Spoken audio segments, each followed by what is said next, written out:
Happy Friday, everybody. Coach Tabor here at Afterburn Performance. Today we're going to talk about the back squat. We've been progressing through our different forms to get towards doing the back squat variation with the barbell.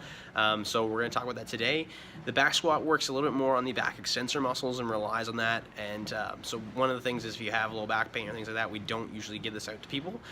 Same thing, we don't usually use it for extended periods of time at this location of Afterburn because we only use it to teach guys usually how to do it for a combine or something like that. So it's important that we know how to do it, but it's not something we use a lot in our programming. So I'm going to show you how to set that up and what to do for it and cue on it, and then we'll go from there.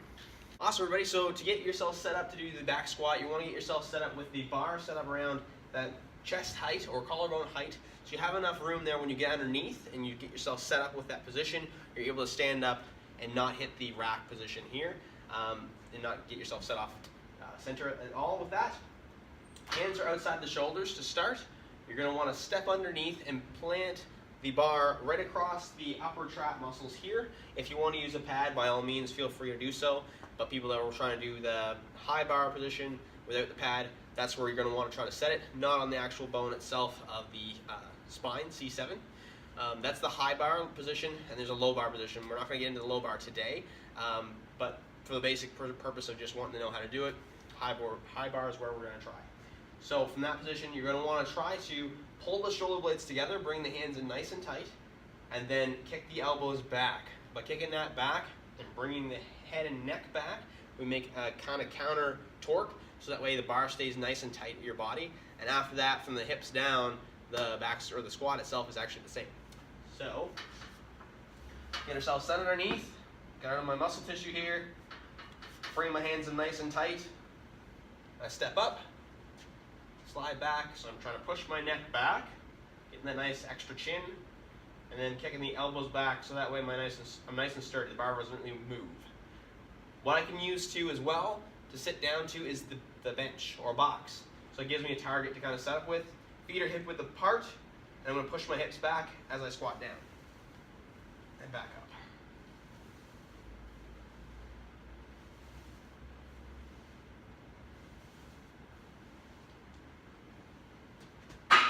So that's the basic setup for a barbell back squat, everybody. Make sure you keep your knees in line with the center of your shoe, so that way the knees are not dropping inwards as you come up and down or going way to the side.